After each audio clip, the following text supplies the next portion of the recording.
Muito bom. Então, vamos começar, não é? E hoje nós vamos falar de um tema que eu gosto bastante. Para quem não sabe, eu sou psicomotricista relacional e psicopedagoga. Meu nome é Heloísa Montserrat Barbosa e selecionei esse tema sobre brincar para a gente conversar um pouquinho hoje. Fica sempre uma dúvida, né? Quando a gente trabalha com criança, se o brincar é aprendido, o brincar é inato. Será que a gente não precisa ensinar a criança a brincar porque ela intuitivamente brinca? Então, eu fiz algumas reflexões sobre esse tema e gostaria de compartilhar com vocês.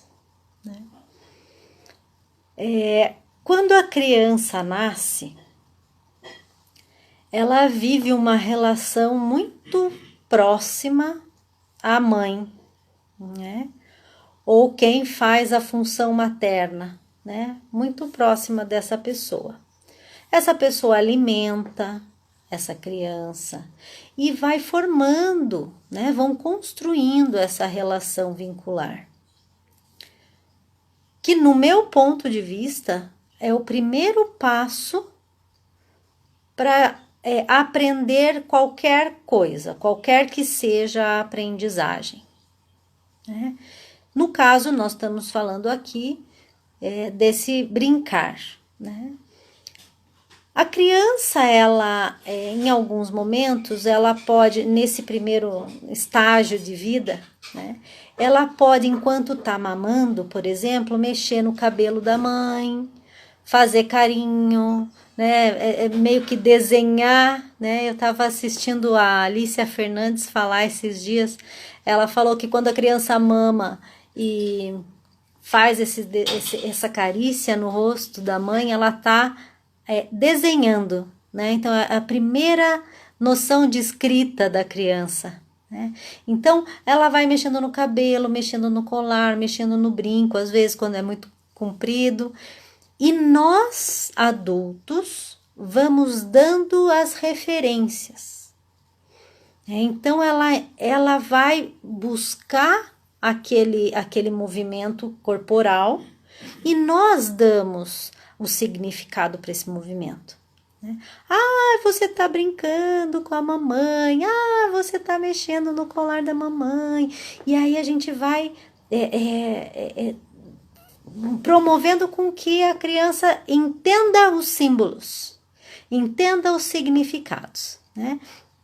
Essa nutrição que ela faz, né, que o adulto promove para a criança nesse primeiro momento, é uma nutrição física, sim, mas também é uma nutrição afetiva, porque o fato de estar próximo, de fazer carícias, a mãe também faz carícias na criança, né? Então, ou aquela pessoa que está alimentando, que está cuidando, o cuidador daquela criança, né?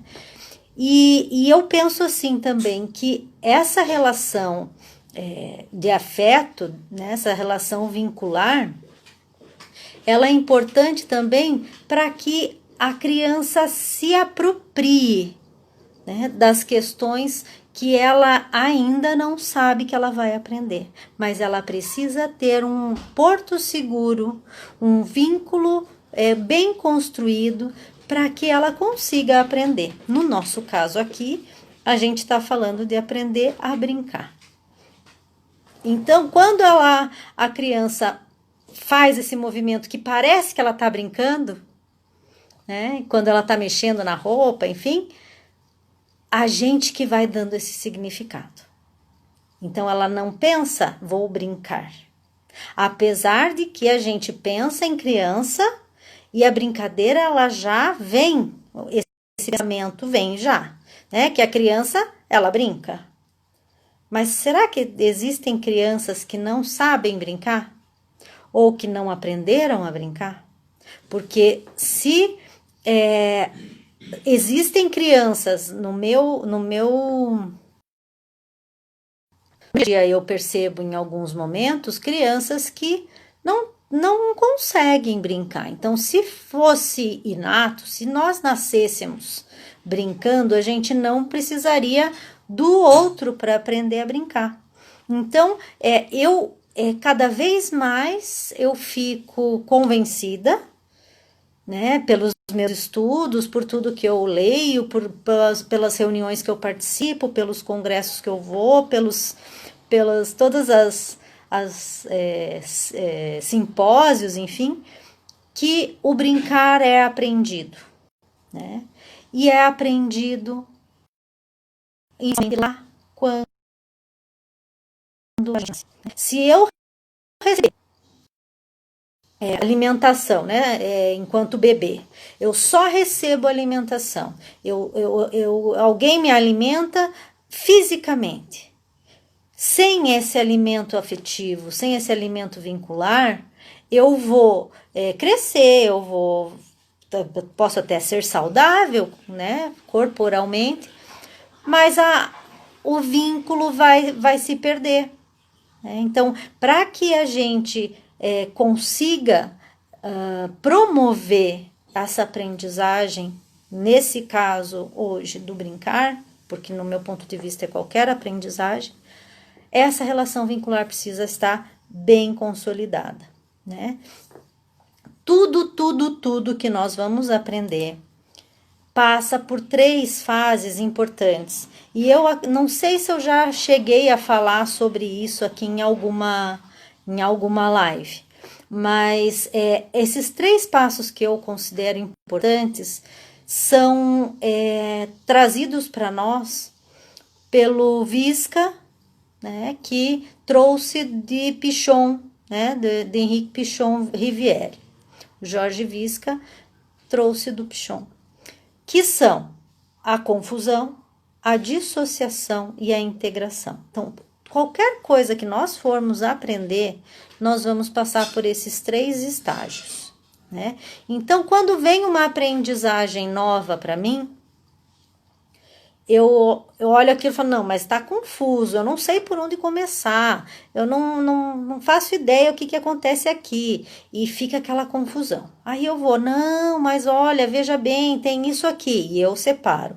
Ah, tem essa outra coisa aqui, e eu separo. E eu vou começando a entender o que está acontecendo ali. Depois que eu separei tudo, eu posso olhar de longe cada coisa e integrar.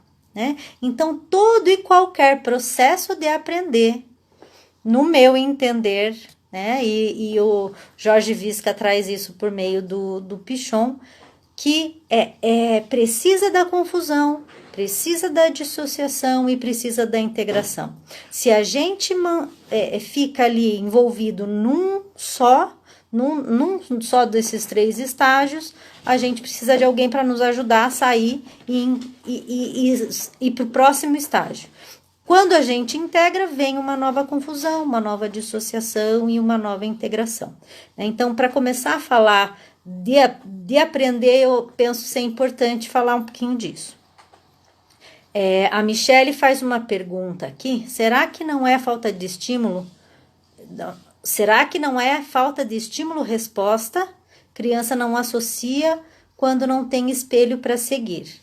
Eu penso que nós, adultos, somos a referência, né? As referências dessas crianças, e elas precisam aprender, né? E vão aprender com quem já sabe algumas coisas e com certeza vai aprender com elas também, né? Então, nós somos professores, né, até mesmo dos nossos filhos, né, a gente está mostrando o mundo para eles, assim como a gente também está aprendendo, né? Então, para esse processo de aprender acontecer de forma que o sujeito efetivamente, né, carregue essa aprendizagem, precisam acontecer aprendizagens que são uma dependente da outra. Então, a primeira delas é aquela aprendizagem que eu falei agora há pouco dessa questão quando a criança nasce. Então, a mãe ou a pessoa que faz a função materna é continente, né? A criança, nesse caso, é conteúdo e tem um interjogo aí de relação vincular no qual a criança ela é contida e alimentada por essa pessoa que faz a função materna ou a mãe propriamente dita em alguns momentos. Né? Então, a criança com essa idade, né, logo que nasce, um mês e pouquinho, ela começa a compreender os objetos. Como? A partir da manipulação deles. Então, ela vai conhecer, ela vai pegar, tem chocalhinho, tem um monte de brinquedo que as pessoas dão, né, para as crianças, tem mordedor, tem bola, tem diversas coisas, né, diversos brinquedos. E a criança vai compreendendo o mundo a partir dessa compreensão dos objetos. Também compreende o outro por meio do olhar desse outro, por meio do toque desse outro, por meio das vocalizações desse outro, que pode ser qualquer um, né? Nesse primeiro momento, a criança fica mais com a mãe mesmo, né? Claro que ela vai transitando, né, com essa criança para o pai, para os avós, para os irmãos, né? Mas essa relação primeira ela é mais forte com a mãe, né? E quando essas vocalizações, né, quando acontecem que a gente fala com o bebê às vezes, né? Ai, que bonitinho, e daí fala, só emite som e não fala nada, né? Aí fica aquele tom agradável, suave, mas que a gente não tá falando nada. E isso aproxima a criança da gente e a gente da criança, né? E aí ela vai compreender ela mesma como? Vivenciando possibilidades e limitações do seu próprio corpo. Então, nós, algumas lives atrás, a gente conversou dessa questão de estímulo do corpo, né? O quanto esse estímulo é importante para todas as aprendizagens. Mas, nesse caso, para o brincar, para aprender a brincar, a criança ela precisa entender a sua força, o que ela aguenta, o que ela alcança, né? Então, quando ela está aprendendo, ela está lá, sei lá, com 3 meses mais ou menos, ela começa a se arrastar, aí ela começa a alcançar coisas, né? E depois ela vai engatinhar, né? Então, existe todo um processo de desenvolvimento motor, né? Psicomotor, que favorece essa aprendizagem de brincar. Mas, se a gente, enquanto adulto, não promover essa transformação, dessa manipulação, desse conhecimento, porque quando a criança está nesse momento que eu estou falando agora, ela, segundo o Piaget, ela está no nível sensório-motor, ela está conhecendo o mundo por meio de sensações e movimentos. Então, a gente, enquanto adulto, vai começar a apresentar outras pessoas para essa criança, né? Então, vai mostrar pai, vai mostrar mãe, vai mostrar tio, tia, avó, né? E aí a criança vai percebendo outras possibilidades de relações. Nesse momento, né, que seria a segunda aprendizagem, né, o segundo nível do processo de aprendizagem que o Visca traz para nós, é quando a criança começa a ter que triangular. Porque antes, a relação dela basicamente era em corredor. Era ela e a mãe. A mãe amamentava, ela de repente dava para o pai fazer arrotar ou para um irmãozinho mais velho, mas a relação era uma relação diática, uma relação de corredor. quando ela começa a levar essa criança para outras pessoas, ela começa a ter que perceber que existem outras pessoas. E ela começa a fazer essa triangulação, né? Essa triangulação, ela é essencial para esse processo de aprender a brincar. Por quê? Porque, digamos que a criança tá lá com uma bolinha, né? Sei lá, uma bolinha que tenha um barulhinho dentro. Aí ela joga a bolinha. A bolinha corre lá, alguém vem, traz a bolinha, né? Só que ela só tá olhando para a bolinha. Ela não tá jogando para alguém trazer a bolinha. A bolinha simplesmente escapou, ela jogou porque quis jogar, não com a intenção de ser para alguém. E esse alguém vem e traz. E aí ela vai percebendo que ela pode jogar com esse alguém, né? E aí ela vai aprendendo a dividir a atenção. Então, dentro desse processo de aprender a brincar, existe um processo de desenvolvimento da atenção, do nível atencional de cada um. Então, quando ela começa a entender que ela pode jogar com o outro, brincar com o outro, ou um objeto e o outro, né? Porque antes era um outro, mas não tinha um objeto. Agora tem um objeto. Então, fazer essa triangulação entre o outro e o objeto. E aí a criança vai entendendo esse processo de triangulação. Quando ela vai vivendo esse processo de triangulação, ela vai esse processo todo vai promover o desenvolvimento de uma estrutura que fica no tronco cerebral, que é aqui atrás, né? Pega um pouquinho da base do crânio aqui e vai um pouco para baixo na medula, né? Que chama formação reticular, né? Então, uma das funções dessa formação reticular é selecionar o que eu quero ter atenção, o que eu quero, para onde eu quero olhar, o que é que eu quero focar naquele momento. Então, quando nós brincamos com as crianças de fazer essas triangulações, a gente está promovendo o amadurecimento dessa formação reticular. Quando a criança está por volta de 9 meses, mais ou menos, ela já consegue apontar alguma coisa para chamar a atenção do adulto, ela já consegue atentar ao que o adulto quer, né? Por exemplo, olha lá um passarinho, ela vai lá e vira e olha o passarinho, né? Então, com essa idade mais ou menos, a criança já começa a conseguir fazer essa triangulação.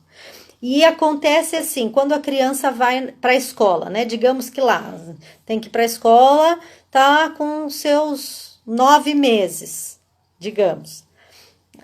A criança vai, né? A professora pega, a mãe ou o pai vão embora, ou os dois vão embora, a criança chora, né? E a professora fala, olha aqui, que bonito, né? Eu entendo que você tá com saudades do papai e da mamãe, mas venha ver isso daqui. E aí ela já olha e nesse momento ela ainda não consegue fixar, né? Ela tá aprendendo a fixar que o outro continua existindo, né? Porque tem nesses primeiros brincares das crianças, né? Que elas estão explorando o ambiente, explorando os materiais, os brinquedos, enfim. Existe uma brincadeira que aquela que a criança joga alguma coisa que eu falei há pouco, né? E daí aparece. Então, num primeiro momento, quando ela joga, ela acha que o negócio sumiu. E aí, quando aparece, ela fica feliz. Mas ela fica mais feliz porque ela vai poder jogar de novo e vai poder perder aquilo de novo. Eu estava lendo esses tempos atrás um texto a respeito disso, né, que traz uma teoria que o Freud trouxe para nós, né, que é essa aqui, o sujeito precisa brincar de sumir as coisas para elaborar a ausência da mãe, porque quando ele nasceu, ele se separou da mãe. E aí ele brinca de coisas, né, de esconder, né, tem a que vai, esconde. Normalmente a gente, né, quando eu era criança, a gente fazia cucô, dá cucô, né, e aí quando eu fazia o cuco aparecia, né, e aí quando eu tive filho eu fazia a mesma coisa, né, e com as outras crianças bem pequenas, elas praticamente pedem esse tipo de brincadeira o tempo inteiro para elaborar. Só que naquela hora elas não acham que aquilo é brincadeira. Né? Elas estão explorando. Nós é que damos esse conceito de brincadeira para aquela ação. Então, é importante que isso que a Michele trouxe para nós, né? Que ela falou no comecinho que eu li aqui para vocês, né? As crianças precisam de referências. Então, a gente vai lapidando, né? E dando as referências para elas. Né? Então, quando a criança passa desse nível, né, de exploração dos materiais, ela vai começar a ampliar o reconhecimento do seu próprio corpo também. Então, ela apresenta uma necessidade de referências para começar a conseguir brincar e não mais só explorar. Né? E isso a gente já está falando do nível pré-operatório do Piaget. Né? Que a criança, por volta de 2, 3 anos, já começa a conseguir fazer de conta. Se ela tiver estímulo, se ela tiver alguém que brinque com ela, que conte para ela que existe um faz de conta, que conte história, que leia livro, que brinque de fantoche, né? Então, a criança ela precisa saber o que acontece para poder brincar. Né? Então, se ela só explora e não acontece nada do meio externo, né? Que se o adulto não se posiciona, não brinca junto, não conta para ela que aquilo é possível fazer diferente, né? Não vai ampliando essas referências. Né? E aí, quando a criança começa a conseguir perceber essa ampliação, ela vai perceber a ampliação dos objetos, das possibilidades desses objetos e da possibilidade do seu próprio corpo também. Né? Então, ela vai transitando entre a exploração e o faz de conta, até que ela consegue brincar fazendo de conta. Então, é necessário que exista aquele acolhimento inicial logo que a criança nasce, mostrar que existe um mundo diferente, né? Que não é só a mãe e a criança, que existe uma família nuclear ali que também precisa ter relação, a criança precisa aprender a se relacionar. Né? Aí essa família nuclear começa a levar essa criança a outros espaços, a conhecer outras famílias, a conhecer outras culturas, né? E isso vai promovendo ampliação de outras referências, né? Para que a criança possa realmente adquirir a capacidade de fazer de conta. Então, quando a gente percebe que existe um diferente, a gente vai também olhando para dentro. Então, nós conseguimos nos reconhecer enquanto sujeitos a partir das diferenças que eu vejo no outro e que o outro me conta que eu tenho. Né? Então, se fosse todo mundo igual, nós não precisaríamos, né, nos reconhecer, porque seria todo mundo igual. Então, quando alguém conta para mim, olha, o teu cabelo tá curto, olha, o teu óculos é vermelho e preto, o meu é dourado, né? Então eu vou me construindo a minha identidade, né? E a criança é a mesma coisa nesse período, né? Porque ela tá reconhecendo outras famílias, reconhecendo outras pessoas, outras formas de pensar, outro jeito sei lá, de passear, um jeito de almoçar, um jeito diferente do dela. E aí, do que ela aprendeu. E aí ela vai se percebendo diferente e vai se construindo diferente. Então, ser diferente é bom. Ser diferente constrói. Se todos nós fôssemos iguais, não haveria essa possibilidade dessa construção. Né? E aí a gente, né, buscando esses estímulos diversos, né, a gente vai adquirir a capacidade de imaginar, de fantasiar, de se colocar no lugar do outro, né, de se colocar no lugar de personagens de uma história. Então alguém vai contar uma história para a criança e aí a criança vai sentir aquela aflição que o personagem está sentindo. Ela vai sentir aquele medo que o personagem está sentindo, né, porque ela está elaborando esses sentimentos dentro dela. Né? Então, quando a gente promove esse tipo de ação, a gente está promovendo a construção do brincar. Né? Tem uma história infantil que, na minha experiência, é uma das histórias que as crianças mais querem ouvir, as crianças pequenas de até 4, 5 anos, né? Que é a dos 3 porquinhos. Então, e quando eu conto história, eu faço, né, faço vozes e também dramatizo um pouco, né, e aí eu falo assim, e aí o porquinho saiu correndo, o lobo saiu correndo atrás, e aí quando o porquinho consegue chegar na casa e fecha a porta, a criança faz assim uma cara de alívio, ai, que bom. Então ela está vivendo essa ansiedade do porquinho, né? Porque em algum momento ela viveu alguma ansiedade parecida. E aí ela precisa elaborar isso de alguma forma. E ela vai elaborar por meio das histórias, ela vai elaborar por meio das brincadeiras. Ela precisa do simbólico, né? Das ações simbólicas para conseguir elaborar esse tipo de situação. E as ações simbólicas, elas acontecem a partir desse brincar, né?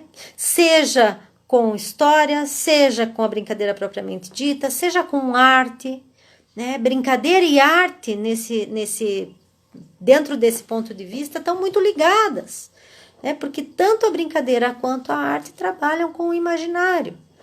Então, a gente vai fazer um desenho, vai ouvir a história e registrar, a gente vai vai viver personagens, vai construir cenários, né, para fazer uma peça de teatro, sei lá, a gente vai vivendo um monte de coisa de uma forma simbólica para que o sujeito consiga construir essas questões dentro dele, né? Então, se eu chego nesse estágio de fazer de conta e eu não aprendi, só aprendi a manipular, só aprendi a conhecer o mundo pela manipulação dos materiais, dos objetos, eu não sei fazer de conta. Mas eu posso aprender. Né? Por isso que eu ouvi isso atrás, que um nível desses depende do outro, o seguinte depende do anterior. Se não consolidou bem aqui, não é muito difícil chegar numa construção eficaz do nível seguinte. Né? Então, depois que a criança já consegue fazer de conta, já se apropriou disso tudo, dessa questão simbólica, da questão da fantasia, da imaginação, ela vai para a aprendizagem sistemática, né, que é a aprendizagem escolar. E aí, nessa aprendizagem escolar, ela vai usar todos os recursos que ela foi adquirindo nesse processo até chegar na aprendizagem escolar, né? Então, todo esse repertório corporal, o repertório da imaginação, o repertório das brincadeiras que ela foi adquirindo, todos vão ser importantes para a aprendizagem sistemática. E aí tem muita gente que confunde, eu acho, o fato da criança estar na aprendizagem sistemática. Alguns lugares, algumas escolas trazem que agora, olha, acabou a brincadeira. Então agora você está numa escola séria e que não brinca. Agora acabou a brincadeira. Você está no primeiro ano, você tem 5 anos, já é grande, não vai mais brincar, né? É muito, no meu ponto de vista, é muito cruel a gente chegar, né, para uma criança de primeiro ano hoje, que tem por volta de 5, 6 anos, e diminuir tanto o processo brincante, porque está na aprendizagem sistemática, né? Então, existe sim lugar para brincadeira dentro da aprendizagem sistemática. Não é porque a criança está lá naquele nível, né, já construindo-se, né, num nível operatório concreto, segundo o Piaget, que traz os pensamentos, as operações mentais mais complexas, que vai construindo essas operações mentais mais complexas. Não é por isso que ela não pode mais brincar. Então, a criança, mesmo passando para o ensino fundamental, ela ainda tem 5 anos, ela ainda tem 6 anos, ela ainda tem 12 anos. Né? A criança, quando tem 10, 11, 12 anos, ela está na transição, né? E eu acho que elas ficam meio envergonhadas de brincar. Mas se a gente, enquanto adulto, permite e não julga, eles vão brincar de um monte de coisa que a gente nem imagina que eles vão brincar, né? Então tem uma fala aqui que deveríamos brincar toda a vida, concordo plenamente. Até hoje eu brinco, né? Eu brinco com as crianças que eu trabalho brincando, né? Porque brincar é o meu trabalho, né? Então, tanto na psicomotricidade relacional quanto na psicopedagogia eu brinco. Porque brincar está na minha essência, né? E na essência de todas as pessoas. A gente só precisa abrir a porta, né? Permitir. Né? A Thalita diz que é cruel e traumático muitas vezes, né? Não podemos perder a essência do brincar de ser criança. É isso mesmo, né? Porque nós... Por que quando a gente cresce a gente não pode mais brincar? Por que tem esse mito, né? A gente tem responsabilidades, a gente é adulto, a gente tem que manter uma casa, a gente tem que cuidar de filho. Mas se eu tenho um filho pequeno, eu posso sentar no chão, brincar com ele 5 minutos que seja do meu dia, né? 5 minutos com qualidade eu vou brincar ali, né? E eu vou ensinando que ele também pode ser um sujeito brincante, né? A Thalita também traz assim, nós acabamos adultizando, entre aspas, as crianças quando passam da educação infantil para o ensino fundamental. A gente diz para eles, agora você não brinca, a brincadeira acabou, como se brincar fosse ruim para o processo da aprendizagem formalizada. Né? Então, brincadeira acabou. não é mais para brincar, né? Então, como se brincar não, a gente não aprendesse quando a gente brinca, né? A Thay pergunta: a psicomotricidade relacional é voltada para a área da educação física? Olha, educadores físicos fazem essa formação, mas também pedagogos, psicólogos, fonoaudiólogos, terapeutas ocupacionais, né? Então, a psicomotricidade relacional, ela pode ser... a pessoa pode fazer essa formação desde que tenha desejo, né? Eu dei aula no curso aqui em Curitiba, na pós-graduação de psicomotricidade relacional, esse final de semana que passou, tinha uma pessoa que era da contabilidade, né? Então, você tendo o desejo de entender sobre como é que esse brincar da psicomotricidade relacional pode contribuir com o desenvolvimento da criança, você pode fazer, tá? A Michele diz: sempre defendi o brincar em todas as faixas etárias. O problema por muitas vezes, a desculpa de falta de tempo. Às vezes a gente fala assim, não, tem que passar conteúdo, né? Então eu não posso brincar, tem que passar conteúdo. Mas o conteúdo não pode ser feito brincando, será? Né? A Thalita também traz, como se o ato de brincar estivesse à parte do aprendizado, isso, desvinculado. Pois e a gente pode aprender fazendo essa vinculação, fazendo essa relação. E a Harumi, que está fazendo a formação em psicomotricidade relacional, diz aqui que na turma dela tem uma advogada, né? Então, existe a relação com a questão corporal, com a questão psicológica, com a questão da aprendizagem, mas não é restrita a formação de psicomotricidade relacional a essas formações, tá? Muito bem. Então, quando a criança chega nesse estágio, né, da aprendizagem formal, né, de formalizar esse processo, teoricamente, ela já aprendeu a brincar, né? Só que, às vezes, as crianças têm poucos estímulos, tanto corporais, quanto de linguagem, quanto de reconhecimento do seu entorno.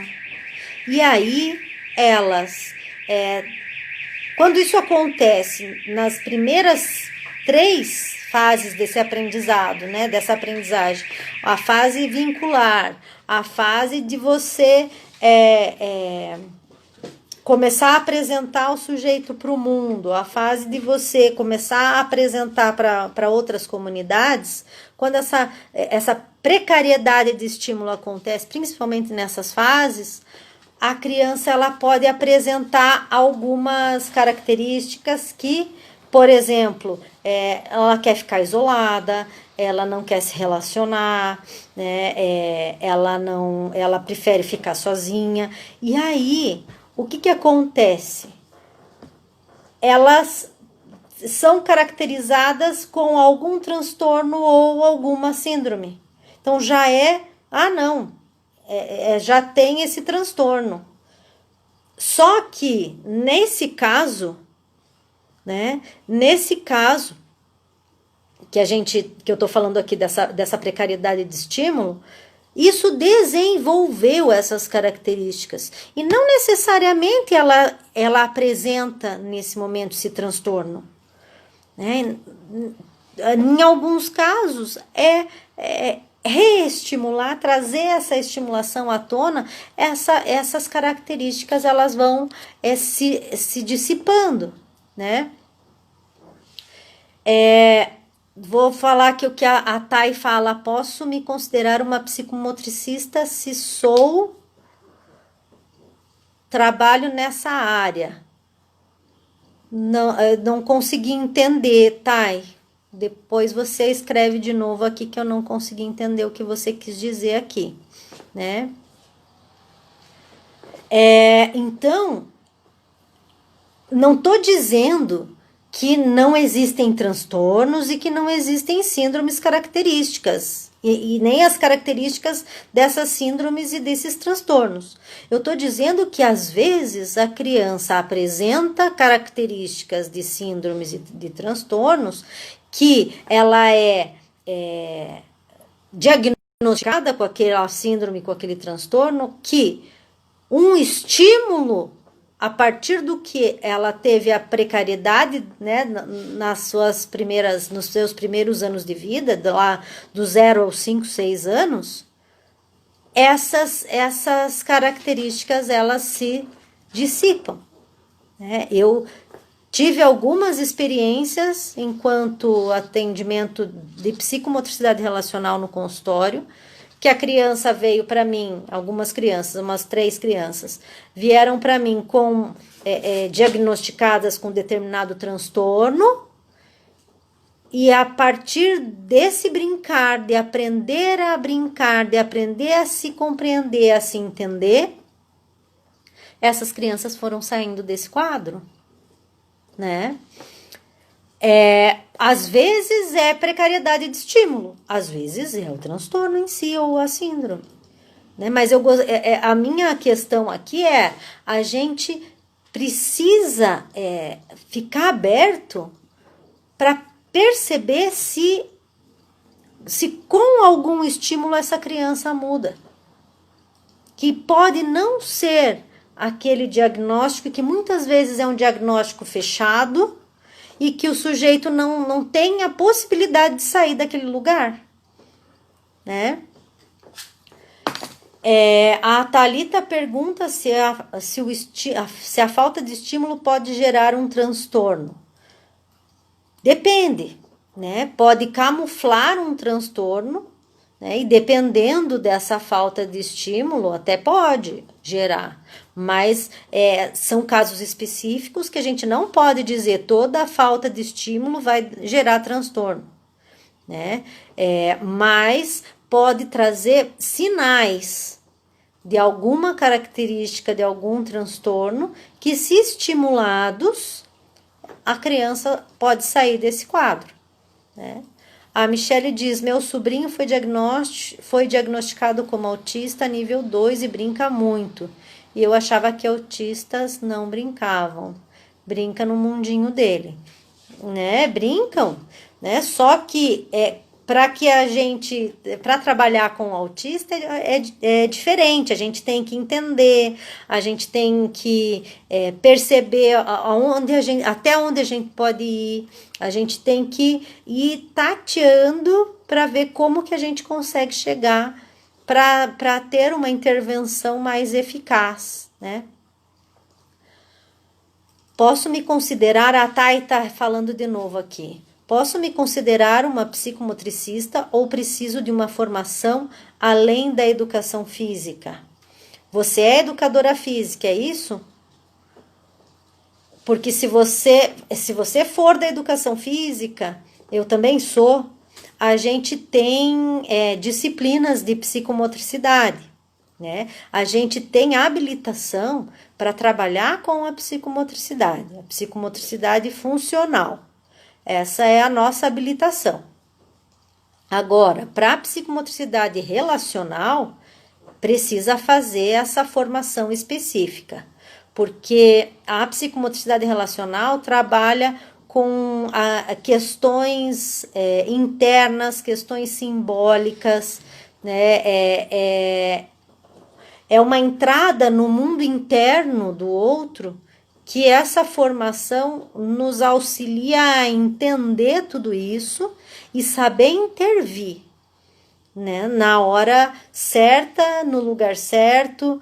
Claro que às vezes a gente, né, nem sempre acerta, mas é necessário sim fazer a formação de psicomotricidade relacional, né? Você pode fazer, promover trabalhos psicomotores com, por exemplo, um circuito psicomotor, né? Que são movimentos que a educação física nos habilita. Mas tanto a relacional quanto a aquática, né? A psicomotricidade Raman, né? Então, essas vertentes da psicomotricidade, elas precisam, sim, de formações específicas. A Thalita pergunta qual a diferença entre a psicomotricidade relacional e a funcional. Então, a funcional, ela vai trabalhar num determinado ponto específico, né? Então, a criança está com dificuldade de equilíbrio. Então, eu vou trazer movimentos, exercícios que ela vai desenvolver o equilíbrio. Agora, a psicomotricidade relacional, ela promove também o desenvolvimento desse equilíbrio, mas ela faz isso numa forma mais dinâmica, porque a criança, ela brinca o tempo inteiro. Ela brinca com bola, ela brinca com bambolê, ela brinca com corda, ela pula, ela corre, né? Então, aí ela vai desenvolver esse equilíbrio de uma forma mais social, e também dentro desse contexto ela vai desenvolver as questões afetivas que porventura nela ainda não foram construídas ou foram construídas de forma distorcida, né? Então, a psicomotricidade relacional, ela traz um movimento mais profundo no sentido da interação, da afetividade e do desenvolvimento psicomotor também, né?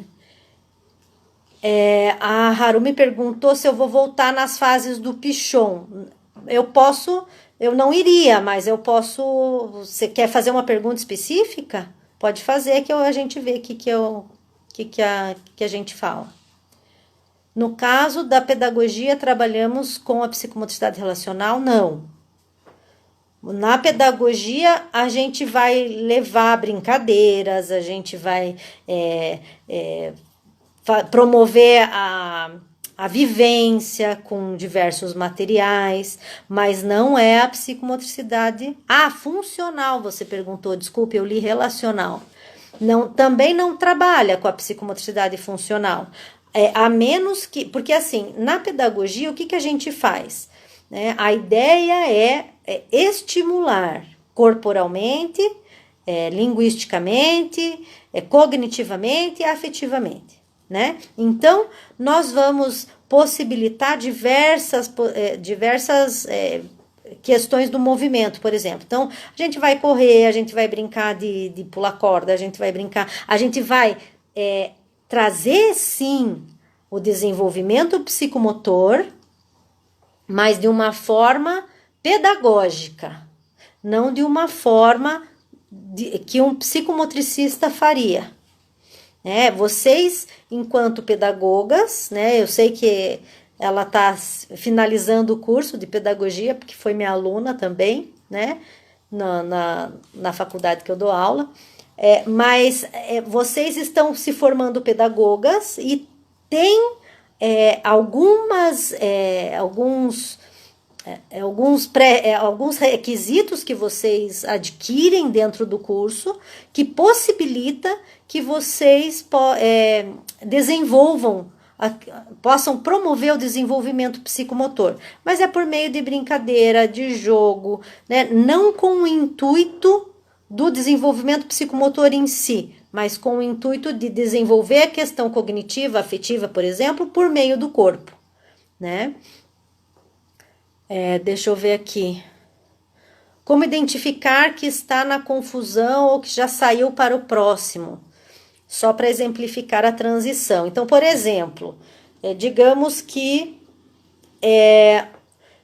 eu tenha trazido um problema matemático aqui para vocês, né? Aí, digamos que tem algumas pessoas que ficam, mas meu Deus, eu não estou entendendo. Mas e agora? O que eu... mas eu não sei nem por onde começar. Aí quem está coordenando, no caso né, eu posso fazer perguntas para que quem está vivendo um momento de confusão consiga sair. Né? Então, por exemplo, mas quantas laranjas tinham na sacola quando o fulano saiu do mercado? Quantas laranjas chegaram em casa. Na hora que rasgou o saco da laranja, quantas laranjas caíram? Então, a gente vai fazendo perguntas para o sujeito ir saindo da confusão. Quando ele começa a falar assim, não, já sei. Ah, naquela hora caíram 3 laranjas da sacola. Ah, bom, então eu comprei 10. Ah, e aí ele vai fazendo a associação e depois chega lá, por isso que cheguei em casa com 7 laranjas. Né? Então, não sei se eu me fiz entender, mas é mais ou menos isso quando a gente busca essa saída do estado da confusão, né? Do estado confusional. Essa saída, a gente vai, enquanto coordenador daquele momento, a gente vai fazendo perguntas para o sujeito e conseguindo identificar as partes, para depois ele fazer a integração. A Thalita diz, vamos estimular, mas sem se aprofundar nas vertentes da psicomotricidade. Isso, né? Você pode até estudar sobre psicomotricidade, fazer uma formação também, ou ler bastante, né? E vai promover, o importante é pensar, eu preciso promover movimentos corporais para que as crianças aprendam mais e melhor, porque quando existe esse desenvolvimento psicomotor, de equilíbrio, lateralidade, espacial, temporal, a aprendizagem formal, ela é mais eficaz. Já tem estudos dizendo isso para nós, né? Então, aprender a brincar, né, é importante para esse processo, porque a gente não nasce sabendo brincar, né? A gente precisa da interação para aprender qualquer coisa, né? Nesse caso, aprender a brincar. Quando não há interação, eu não consigo encontrar um diferente, eu não consigo me apropriar do que eu sou e do meu conhecimento. E aí eu não consigo aprender. Então, a gente precisa se relacionar com os diferentes para entendermos quais são os lugares, de que lugar que eu estou falando. Né? Tem alguém que pensa diferente de mim? Que bom! Assim a gente pode conversar.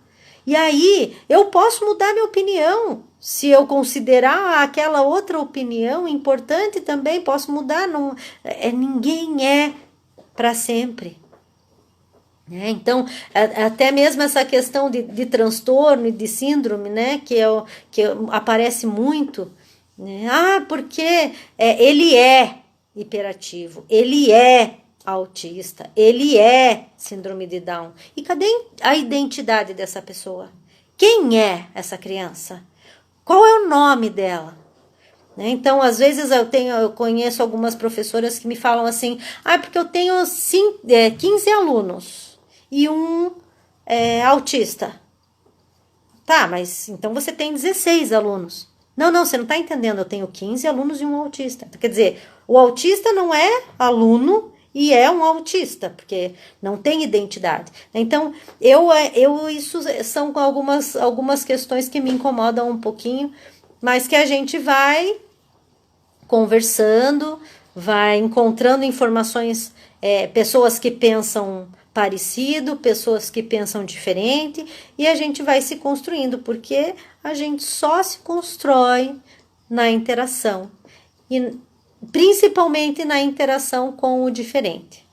Né? Não é porque alguém pensa diferente de mim que eu não vou gostar dele, que eu não vou ser amiga dele, eu não preciso ser amiga ou gostar de pessoas que pensam igual a mim, né? Que torçam para o time diferente, que tenham, né, outras características diferentes das minhas, né?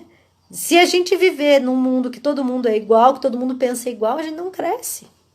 Né? Então, nesse sentido que eu quis trazer para vocês, esse processo de aprender a brincar, né? Que brincar a gente precisa realmente aprender. Se não tiver essa interação com o outro, com o par, com o adulto, a gente não brinca, a gente não aprende a brincar. E brincar é para sempre, para a vida inteira, né? A gente, quando fica adulto, às vezes a gente não brinca mais da forma como a gente aguentava brincar antes, né? De correr, mas a gente pode escrever conto, a gente pode brincar de fazer poesia, de desenhar. A gente pode brincar, encontrar outras formas para brincar, né? E quando alguém consegue, né, trabalhar com a brincadeira, que nem eu e algumas outras profissões, né, o psicomotricista relacional e algumas outras profissões que trabalham com brincar, brincam pro resto da vida, né? Mas eu sugiro que todo mundo viva a vida brincando, porque brincar é coisa séria, né? Brincar é sério, brincar é importante. Então, quando a gente brinca, a gente se aproxima afetivamente das pessoas. Então, eu quero agradecer a presença de todos vocês aqui, e semana que vem a gente volta